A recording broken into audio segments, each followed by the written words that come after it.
Irmãos, texto de 1 João, por favor. E antes de lermos, uma pequena palavra. Você sabe por que eu tenho insistido em sempre contar uma história para as crianças e sempre falar com elas aqui e anunciar aqui o Evangelho? Tem duas razões principais. A primeira delas, que é muito importante que elas entendam que eu sou pastor delas e não apenas dos seus pais. Que esta igreja é a igreja delas e não apenas dos seus pais. Que o culto é o culto delas, que elas fazem parte. E elas precisam compreender isso como nós também. Lembre-se, elas nunca nos atrapalham, a não ser que seja a famosa falta de educação. Mas criança em nosso meio é tudo que desejamos.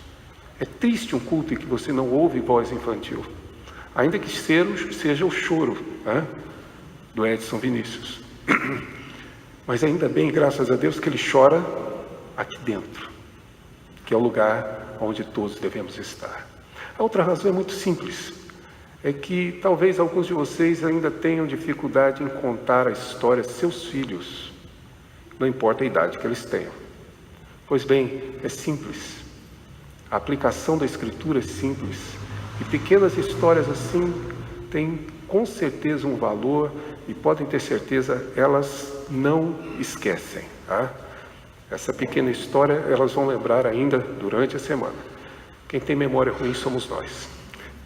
Vamos lá, texto de 1 João, capítulo 2, e João escreve assim no verso 18: Filhinhos, já é a última hora, e como ouviste que vem o anticristo, também agora muitos anticristos têm surgido, pelo que conhecemos que é a última hora. Eles saíram de nosso meio, entretanto não eram dos nossos, porque se tivessem sido dos nossos, teriam permanecido conosco. Todavia eles se foram, para que ficasse manifesto que nenhum deles é dos nossos. E vós possuís a unção que vem do Santo, e todos tendes conhecimento. Não vos escrevi porque não saibais a verdade, antes porque a sabeis, porque mentira alguma jamais procede da verdade. Quem é o mentiroso, senão aquele que nega que Jesus é o Cristo? Este é o anticristo, que nega o Pai e o Filho. Todo aquele que nega o Filho, esse não tem o Pai. Aquele que confessa o Filho tem igualmente o Pai. Permaneça em vós o que ouviste desde o princípio. Se em vós permanecer o que desde o princípio ouviste, também permanecerei vós no Filho e no Pai. E é esta a promessa que Ele mesmo nos fez, a vida eterna. Isto que vos acabo de escrever é acerca do que vos procuram enganar. Quanto a vós outros, a unção que dele recebeste permanece em vós, e não tende necessidade de que alguém vos ensine, mas como a sua unção vos ensina a respeito de todas as coisas, e é verdadeira e não é falsa, permanecei nele, como também ele vos ensinou. Filhinhos, agora, pois, permanecei nele, para que, quando ele se manifestar, tenhamos confiança, e dele não nos afastemos envergonhados na sua vinda, diz o Senhor por meio de João. Vamos orar. Pai, ajuda-nos mais uma vez a compreender a Tua palavra e ensina-nos para que este ensino se transforme de fato em prática, em verdade, em nossas vidas. Orienta-nos. Ao mesmo tempo que o Senhor estiver nos corrigindo, também nos conforte e nos anime. É o que nós rogamos em Cristo Jesus. Amém. Como já disse aos irmãos, durante aproximadamente 12 anos eu toquei e trabalhei em uma banda escolar. Era uma banda de colégio, troquei alguns instrumentos e foram anos, aliás, foi o meu primeiro emprego de carteira assinada posteriormente, mas nessa época eu era apenas estudante, tocava lá. Tocava e junto comigo tocavam também os meus irmãos. Eu sou o terceiro de uma lista de 6 e os 4 mais velhos já tocavam. O último também chegou a tocar, mas ainda era muito criança. E nós fazíamos várias viagens para tocar em vários locais, aniversários de cidade, como é próprio, ou pelo menos era próprio naquela época, convidavam-nos para tocar. Naquela ocasião nós fomos chamados para tocar numa cidade chamada João Pinheiro, em Minas Gerais, alguns aqui devem conhecer. E seguimos para João Pinheiro. E viajamos. Nós tocávamos e fomos juntos, eu e meus irmãos. Casa de gente rica é assim mesmo. Cada um, todos nós levamos uma única mala. Uma mala pequenininha assim, coisa diminuta. Me lembro até hoje a mala da minha avó, sabe? Nem era mala dessas modernas, que são mais rígidas. Sabe aquela mala molenga que a gente tinha antigamente? Você fechava com, na verdade, tinha zíper, mas você tinha que fechar exatamente com uma fivela, e que a gente costumava encher e ela ficava meio gorda, exatamente com aquelas fivelas apertadas. Era assim, viajamos os 4 carregando essa mala e a roupa dos 4 lá dentro e tudo lá dentro. Quando chegamos na cidade, íamos ficar hospedados na casa dos alunos do colégio, que faziam parte também de uma outra banda que ia tocar e que moravam na cidade. Então tivemos que separar as pessoas, indo de 2 em 2, e claro, os meus irmãos iam para um lugar e nós íamos para o outro. Como vocês sabem, irmão ama irmão, principalmente o mais velho, adora agradar a vontade do mais novo. Então o que aconteceu é que os meus irmãos mais velhos foram juntos para uma casa e resolveram que não levariam a mala. Aquela mala horrorosa, quem deveria levar? Os mais novos, eu e o que vem depois de mim, que é mais novo que eu. No meio da rua, nos fez parar segurando a mala, abriram, tiraram as suas roupas e as coisas que lhe interessavam e levaram. E nós, claro, fomos para uma outra casa. Claro que no outro dia cedo, quando levantamos e já tínhamos chegado de madrugada, fui escovar o dente, percebi que os meus irmãos levaram a pasta, creme dental, deixando só a nossa escova. Ou seja, já constrangido de ter que usar, claro, o creme dental da família que nos abrigava. Casas antigas, os irmãos devem se lembrar como era: a cozinha ficava aqui, a sala aqui, saímos do quarto, e o banheiro à frente, mas entre a sala e a cozinha onde ficava o banheiro, o lavatório ficava do lado de fora. Mais um constrangimento, essa pessoa aqui, que é tão, digamos, pouco tímida, mas mais um constrangimento. Lá fui eu fazer a minha higiene bucal. E constrangido e apressado, abri, peguei esse creme de dental, passei na escova rapidamente e comecei a escovar. Foi aí que eu percebi. Era creme de barbear. E envergonhado, eu comecei a escovar mais depressa. E quanto mais rápido, mais espuma. Uma maravilha. Nós precisamos aprender a distinguir as coisas. É uma necessidade. A diferenciar uma coisa da outra. Isso é fundamental. Não apenas em detalhes como esse, ou os que eu tenho vivido ultimamente, A vista já não é boa e as pessoas resolveram fazer o shampoo e o condicionador tudo com a mesma embalagem para ficar bonitinho. Eu já estou quase tomando a decisão de tomar banho de óculos, porque toda vez eu não sei o que é um e o que é o outro. Há uma necessidade nossa de distinguir, e distinguir as coisas, ainda que sejam pequenos detalhes, mas distinguir essas coisas. Isso diz respeito a nosso cotidiano, digamos assim, mas diz respeito às coisas mais importantes de nossa vida, como essa que acabamos de ler. A preocupação de João é essa: como a igreja pode distinguir o que é verdadeiro do que é falso, o que é o verdadeiro ensino e o que é uma falsa profecia, um falso ensino. De que maneira eu e você conseguiremos compreender? É essa a preocupação de João. De que maneira a igreja conseguirá identificar o espírito do anticristo que já está entre nós, como ele falou, e de que maneira ele pode identificar o espírito verdadeiro do Cristo, que na realidade ensina conforme a vontade de Deus. O texto que temos em mãos é exatamente essa exortação e essa orientação que João nos traz, ou que traz exatamente a igreja, para ajudá-los a fazer essa distinção entre o falso ensino e o verdadeiro ensino. Isso está evidente no texto, se o irmão percebeu à medida que lemos. Por exemplo, quando ele diz que há já vários, o espírito do anticristo, há muitos anticristos que têm surgido, e que inclusive alguns deles saíram do nosso meio. No verso 22, ele diz que eles negam a Jesus Cristo, e por isso os chamam de mentiroso, no verso 22, porque negam a Cristo, e portanto são identificados como pessoas com falso ensino, com inverdades. E isso é essencial para podermos realmente seguir a nossa vida cristã e servir a Deus. Nós precisamos distinguir o que é verdadeiro do que é falso, inevitavelmente. Por isso, não só por ser um mandamento bíblico, mas para que nós não sejamos tomados de alguma forma por algum tipo de erro. E essa é uma preocupação cada vez maior nos nossos dias. É que nós perdemos de vista a necessidade disso, tá? Nosso conceito, inclusive, de doutrina foi, eu posso dizer, de certa forma, ele está equivocado e, principalmente, ele está diluído num conjunto de conceitos errados sobre doutrina. Algum tempo atrás, eu ouvi uma coisa que fazia tempo que não ouvia, que é a expressão de dizer que, por exemplo, igrejas históricas como as nossas não têm doutrina. Já ouviram falar disso? Já disseram, a igreja de vocês não tem doutrina. Por doutrina, essas pessoas querem dizer usos e costumes. É porque a igreja não estabelece regras, como, por exemplo, as mulheres apenas usar saias e não poderem usar calças.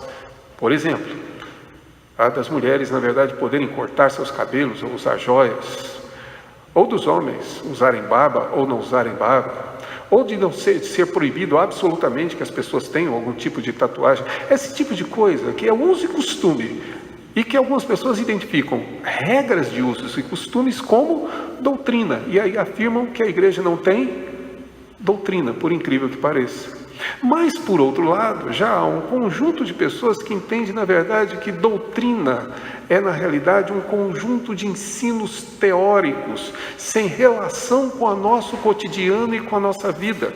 E chegam a dizer que a igreja hoje precisa de prática, não de teologia. E querem, na verdade, encontrar estudos que sejam mais práticos do que a doutrina, o que, na verdade, é impossível. O problema não está na doutrina e o problema não está na Escritura. O problema está em nós que estabelecemos tais conceitos equivocados. Por isso esse texto é fundamental, porque João diz que por este caminho, e unicamente por este caminho, é o que nós podemos identificar o que é verdadeiro daquilo que não é.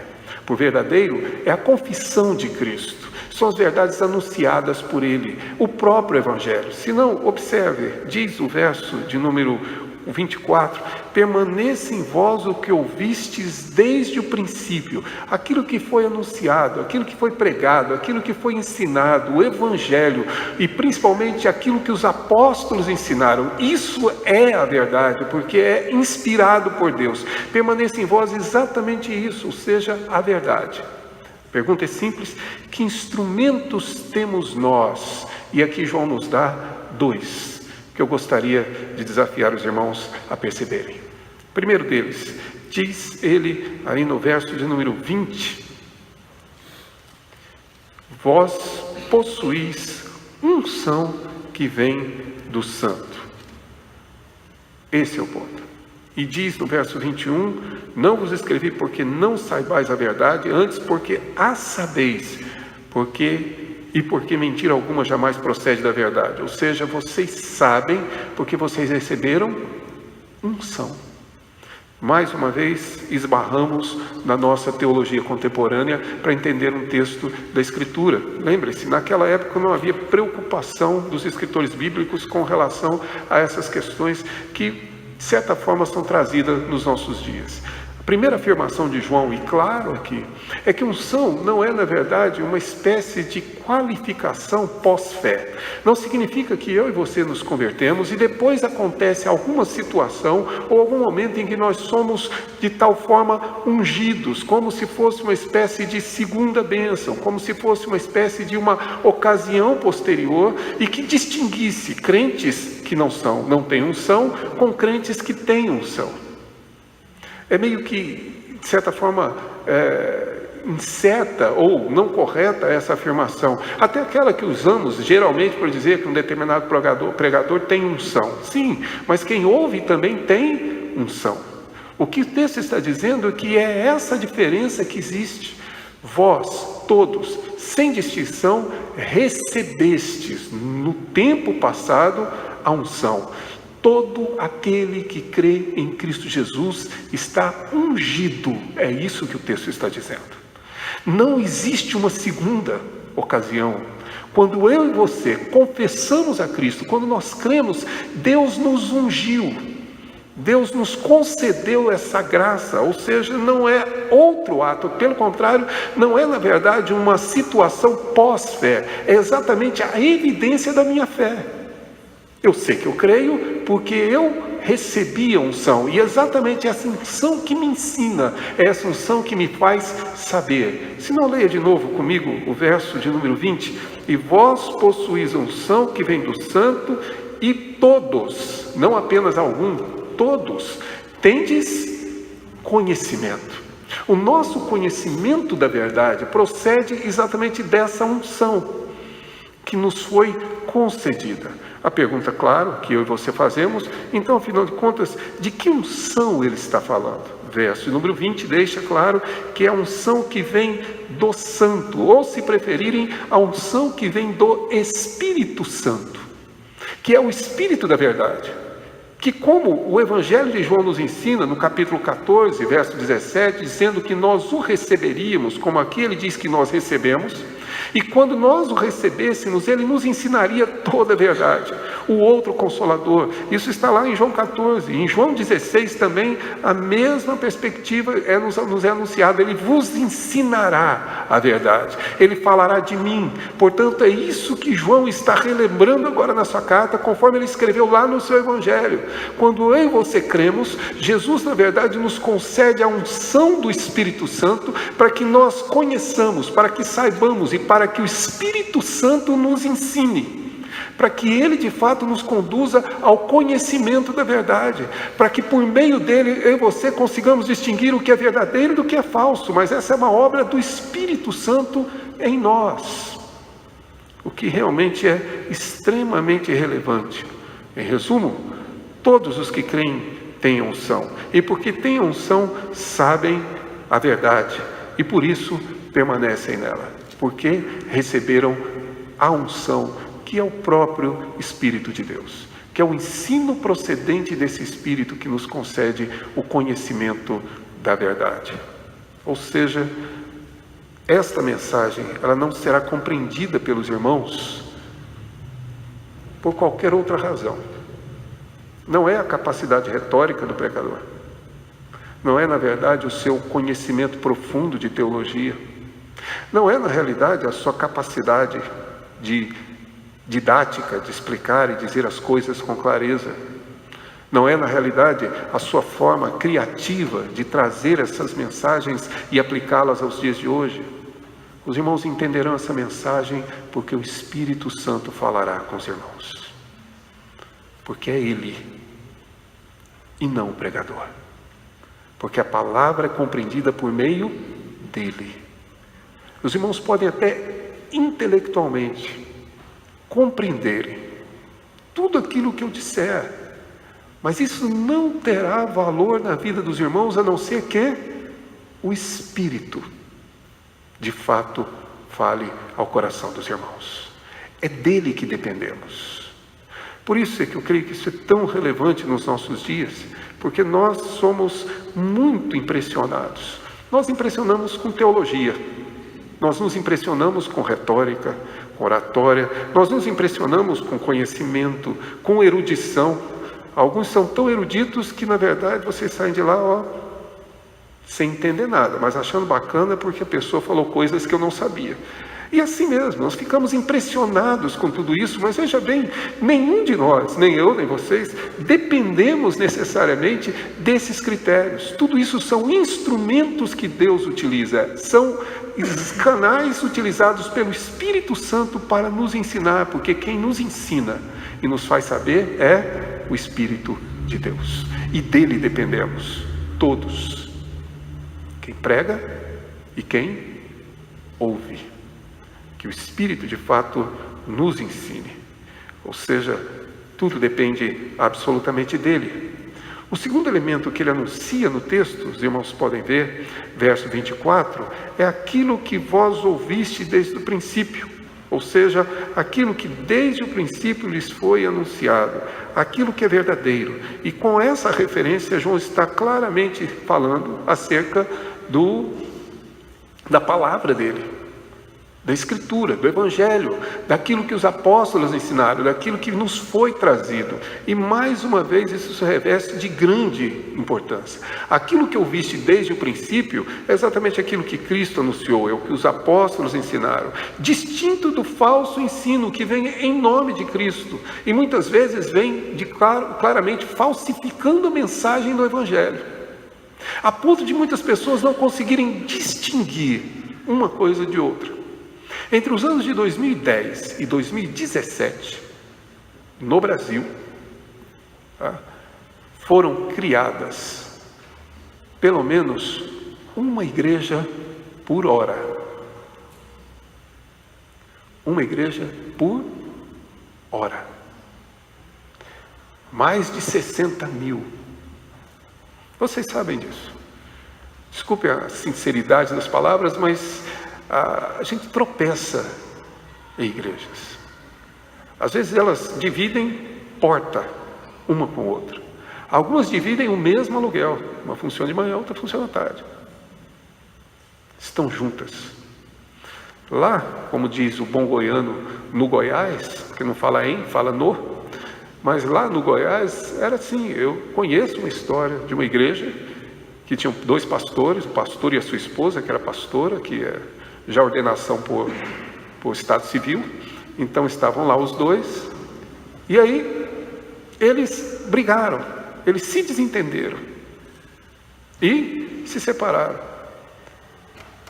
O que aconteceu é que ficou uma igreja do lado de cada rua e a outra, ela abriu do lado de lá. Honestamente, uma se chamava Deus é Amor e a outra passou a se chamar o amor de Deus. Há uma proliferação de evangelhos.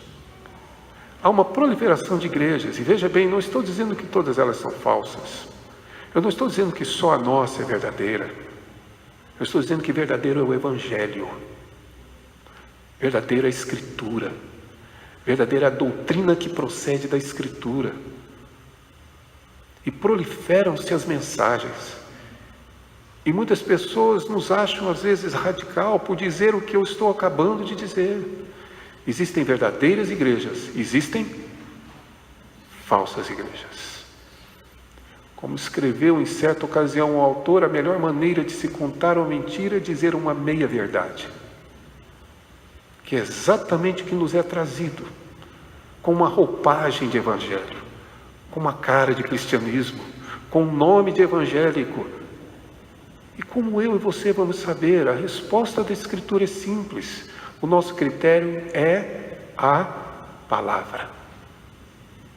Ela é a autoridade e ela é o nosso critério. É por isso que, na verdade, recebemos essa exortação. Ou seja, nada procede da mentira, procede da verdade. E por isso a palavra de Deus é um instrumento de Deus para que nós consigamos compreender absolutamente tudo isso. E vou falar com toda sinceridade e honestidade aos irmãos.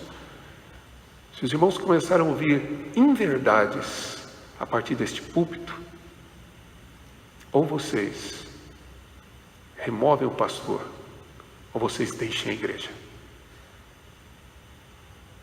Porque não podemos ser coniventes com a mentira. Não podemos ser coniventes com o ensino de um falso cristianismo.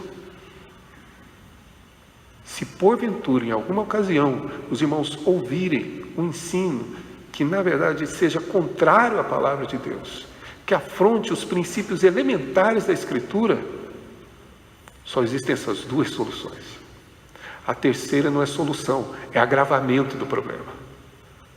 Quando alguns pastores arrastam consigo pessoas através de um falso ensino, porque as pessoas acreditam nela ou nele, e não na palavra. Qual é o critério que você e eu usamos, de fato, para julgar a verdade? A Escritura e o próprio Deus nos responde. A sua palavra e o Evangelho e o Espírito Santo que nos ensina. Um critério objetivo, que é a própria Escritura, e outro subjetivo, sem o qual nós não entendemos essa verdade. O Espírito Santo e a palavra de Deus é que conduz o seu povo é que nos ajuda a distinguir aquilo que é verdadeiro daquilo que não é. Aquilo que é, de fato, fruto da obra de Deus, daquilo que na realidade procede do pensamento e principalmente do comportamento humano. A que conclusão devemos nós chegar à luz dessa exortação de João? Eu creio que é simples, se o irmão puder observar na sua própria Bíblia. Verso 19, ele diz que se aqueles homens fossem dos nossos, eles teriam permanecido. No verso 24 ele diz: permaneça em vós o que ouviste desde o princípio. Se em vós permanecer o que desde o princípio ouviste, também permanecereis vós no Filho e no Pai. No verso número 27 ele diz: quanto a vós outros, a unção que dele recebeste permanece em vós. E termina dizendo no verso 27, não é falsa, bem no final ele diz: permanecei nele como também ele vos ensinou. Permaneça, mas permaneça na verdade. Seja para você deixar uma igreja, seja para você se filiar a uma nova igreja, seja para você permanecer na igreja, só existe um critério: a verdade que procede de Deus.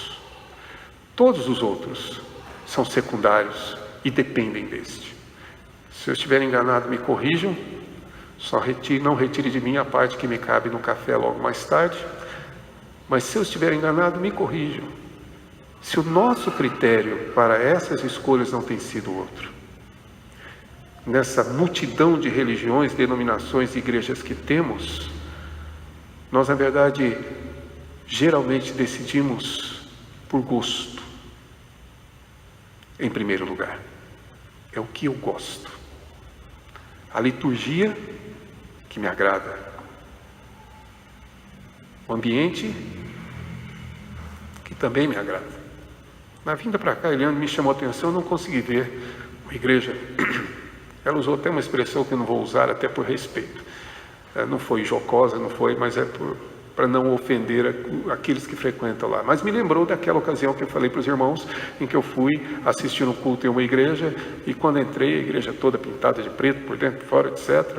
Quando começou o louvor, as luzes foram colocadas aqui, não vou dizer púlpito, porque na verdade se transformou num palco, e depois a mensagem foi pregada no palco, e as luzes da igreja não foram acesas. Se eu soubesse, eu tinha sentado no canto, pelo menos dava para encostar e dormir naquele escurinho. Porque ler a Bíblia? Não tinha a menor possibilidade. Porque tudo, na verdade, expõe um outro cristianismo. É o que eu gosto, é o que eu quero, é o que eu desejo, é aquilo que de alguma forma me apetece. Ou então, pelos benefícios que eu encontro em determinadas igrejas, pelo aquilo que eu posso usufruir dela. Eu não me esqueço de algumas pessoas que se tornaram membro da igreja, uma das igrejas que eu pastoreava, porque na verdade eram políticos e lá tinha mais pessoas. Portanto, é essa a ideia. Qual é o critério que me leva a realmente fazer a opção, veja bem, de permanecer aqui, ou de vir para cá, ou de sair daqui? Qual é o critério que nós usamos? O critério não sou eu. Não é o que me agrada, não é o que eu quero, não é o que eu desejo, não é o que eu entendo. O critério é a Escritura, meus irmãos.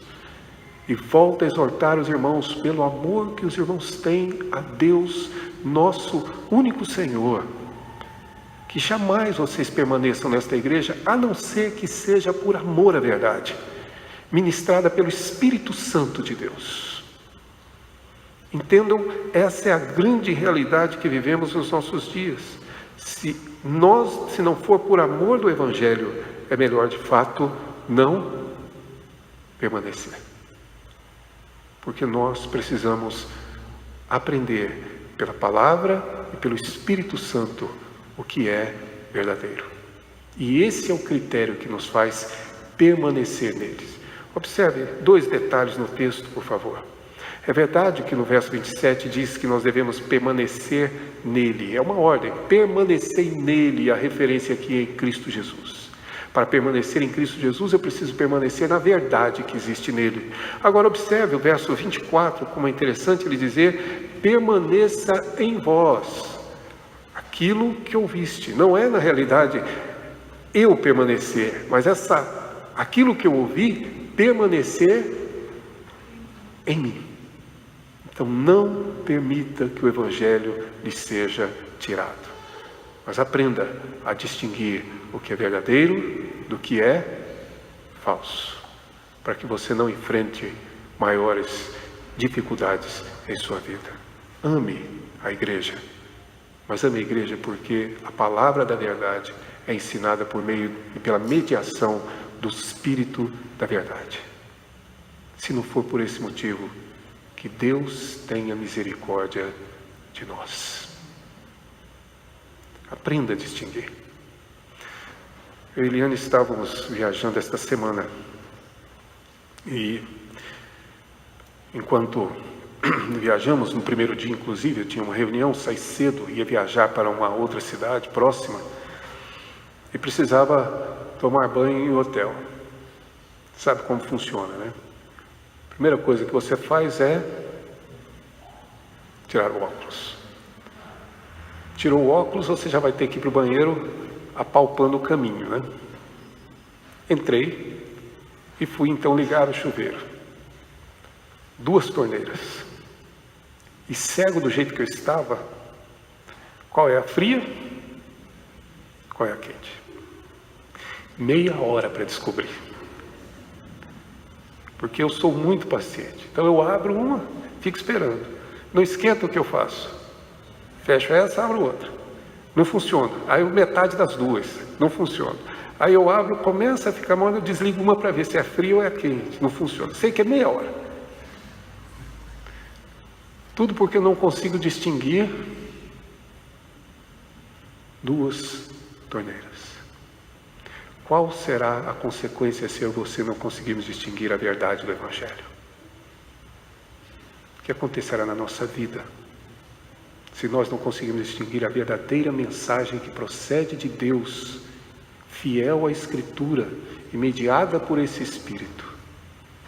Ou se nós simplesmente vamos concordar que tudo que é dito em nome de Cristo pertence a Ele, que tudo que é dito em nome daquilo que é evangélico é bem-vindo. O que nós precisamos entender é que o critério pelo qual nós vamos permanecer na igreja é a fidelidade dela à Escritura, certo de que ela não me agradará em tudo, e que eu procure de fato uma igreja que tenha uma boa liturgia, mas que seja fiel à Escritura, uma igreja que tenha bons relacionamentos, mas que seja fiel à Escritura, uma igreja que na verdade tenha uma visão missionária realmente, digamos, profundamente ousada, mas que seja fiel à Escritura. E quem vai nos ensinar? Se Deus permitir, o Santo Espírito de Deus continuará conduzindo cada um de nós nessa verdade e nos fazendo compreendê-la e principalmente nos ajudando a praticá-la para a glória dele. É o que nós desejamos. Em preparação para a nossa ceia, vamos ouvir o coral mais uma vez.